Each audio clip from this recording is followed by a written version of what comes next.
When we gather to reflect on the nature of human tragedy, it is never with a light heart.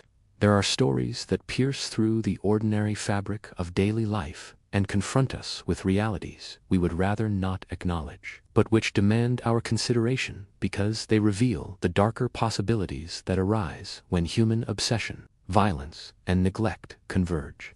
The events I will recount and the themes I will address today belong to that category.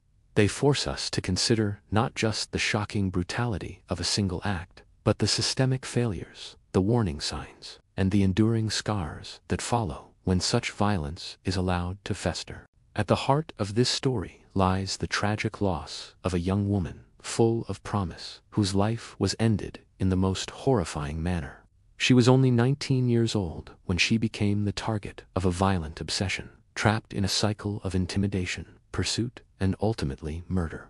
The case, examined through the lens of the emergency call made by her sister, the arrival of officers, the trail of evidence, and the subsequent chase across state lines, offers more than just a crime narrative. It offers a devastating lesson on the dangers of stalking, the destructive capacity of intimate partner violence, and the immense human cost that is borne by children, families, and communities when early intervention fails.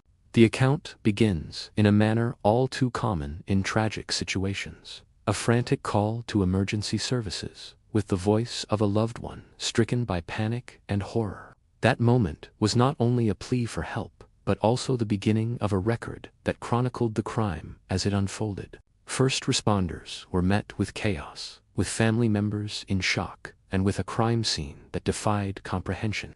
The house was not ransacked. There were no signs of robbery.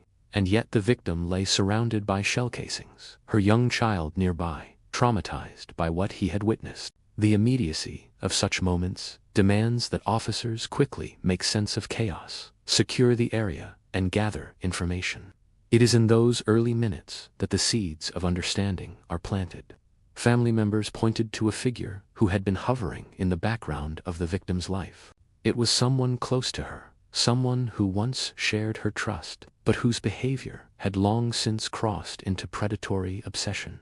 The accounts given were not vague suspicions. They were clear warnings. The victim had spoken of being followed, of being watched, of her movements being tracked in the early hours of the morning.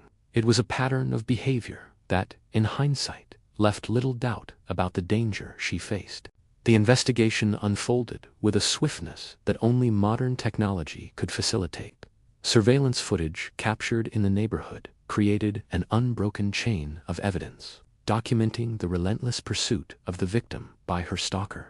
The sight of a black vehicle trailing her every move, parking outside her home, waiting at intersections, shadowing her in silence, told a story that words alone could not fully capture. It was not simply the presence of a vehicle. That morning, the victim attempted to continue with her life despite her fear. She encountered her stalker in person, exchanged words, and tried to move away. The cameras recorded her efforts to escape, to use traffic and timing to avoid him, to carve out some momentary reprieve from his constant watch. Yet each attempt was countered by his determination. He was never far behind, always present, always looming. What the cameras could not record, but what we must imagine, is the crushing weight of fear that pressed upon her during those hours, the dreadful anticipation of what might come. The culmination of this pursuit was unspeakably cruel. After hours of following her, the stalker abandoned his car, entered her home secretly, and lay in wait. The young woman, unaware of the danger that had already breached her sanctuary, returned to the place where she should have been safest, accompanied by her small son.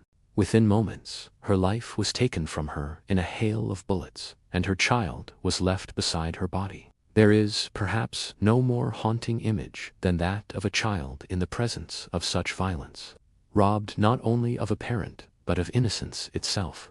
When we examine cases of this nature, it is tempting to focus on the sensational elements, the chase, the crime scene, the eventual arrest, but to do so without examining the broader social and psychological dimensions would be a grave disservice. It was the end point of a long trajectory of control, jealousy, and obsession. Stalking behaviors are often dismissed as nuisances or misinterpreted as misguided gestures of affection. Yet time and again, research demonstrates that such behaviors are precursors to violence. The repeated monitoring, the insistence on control, the appearance at unexpected places, the refusal to accept boundaries, each is a signal that escalation is not only possible but probable. In this case, the danger was not hidden. The victim herself spoke of her fear. Her family knew of her distress. The stalker's identity was not a mystery. And yet, despite the clarity of the threat, the ultimate outcome was not prevented. This raises painful questions about the adequacy of our societal responses to stalking and domestic violence. Are protective measures sufficient? Do victims have the resources and confidence to seek help? Too often, the answer to these questions is no. The subsequent flight of the perpetrator adds another dimension to the tragedy. With chilling calm, he abandoned his car, boarded a bus, and began his journey toward the border, aided by a family member who sought to conceal his crime. For days, he remained at large, and with each hour, the fear grew that he would disappear permanently into another country. When, eventually, he was apprehended and extradited, it was a testament not only to the persistence of law enforcement, but also to international cooperation. Yet the ease with which he initially crossed jurisdictions underscores how fragile justice can be when confronted with mobility and complicity. The judicial outcome brought some measure of closure. A life sentence without parole ensured that the perpetrator would not again threaten the community. His accomplice, though punished more lightly, was held accountable for his role in aiding the escape. 2 children were left without their mother, condemned to grow up with the shadow of trauma that will never fully recede. A sister carries the memory of a desperate emergency call that came too late. A mother carries the weight of burying her daughter. From this single tragedy emerge multiple lessons. First, the recognition that stalking is not a minor offense, but a dangerous pattern that demands early and decisive intervention. Second, the understanding that domestic violence, whether physical, emotional, or psychological, often escalates to lethal extremes when unchecked. Third, the acknowledgement that children exposed to such violence are not only secondary victims, but often the ones most deeply scarred. And finally, the acceptance that justice, while necessary, is never sufficient to heal the wounds left behind. To translate these lessons into action requires systemic change. Legal frameworks must treat stalking with the seriousness it deserves, ensuring that restraining orders, monitoring mechanisms, and swift interventions are readily accessible and consistently enforced.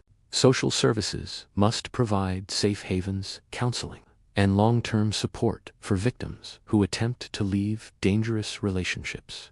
Communities must be educated to recognize warning signs, to refuse to dismiss controlling behaviors as trivial, and to support those who seek to escape. The role of law enforcement, too, must be carefully considered. Officers are often the first point of contact for victims in crisis. Training must equip them not only with procedural knowledge, but with sensitivity, awareness, and the ability to identify the higher risk factors that indicate potential lethality. Too often, victims report feeling dismissed, misunderstood, or unprotected after seeking help. Changing that perception is vital to building trust and ensuring safety. As we reflect on the life that was lost, it is also important to remember that she was not alone in her experience. Across the world, thousands of individuals, most often women. When we speak of prevention, justice, and reform, we must keep in mind that we are not dealing with abstractions, but with real lives that hang in the balance. The tragedy also compels us to confront the psychology of obsession and control, the need to dominate, the inability to accept rejection, the conflation of control with affection. These are hallmarks of individuals who use relationships as arenas for power rather than partnership. Understanding this psychology is essential for prevention, but so too is ensuring that society refuses to normalize it. We must challenge cultural narratives that romanticize jealousy, that excuse controlling behavior as passion, that trivialize stalking as persistence. Each of these narratives contributes to a climate in which red flags are overlooked and danger escalates unchecked. Instead, we must affirm that healthy relationships are built on respect, autonomy, and mutual trust, and that any deviation from these principles is a cause for concern. The story of this young woman is harrowing, but it must not be in vain. It should serve as a catalyst for reform, for education, for greater vigilance. It should inspire us to strengthen protections, to provide resources, and to challenge harmful norms. It should move us beyond shock and pity toward action and responsibility. Justice, in the narrow legal sense, has been served. The perpetrator will never again walk free. But justice in the broader moral sense remains elusive, for it would have required that the crime never occur at all. It would have required that a young woman live to raise her children, to pursue her dreams, to continue the life that was stolen from her. That form of justice can only be approached by preventing the next tragedy, by ensuring that the warning signs are heeded, and by affirming through action that every individual has the right to live free from fear. In closing, let us remember that behind every statistic lies a story, behind every news headline lies a family, and behind every act of violence lies a failure to intervene in time. We cannot undo the past, but we can shape the future. By recognizing the gravity of stalking, by addressing the root causes of domestic violence, by supporting victims with unwavering commitment, and by holding perpetrators accountable without hesitation, we can honor the memory of those who have been lost and protect those who remain at risk. For in remembering and in acting, we affirm that life, once taken, cannot be restored, but that its loss can inspire the resolve to prevent another.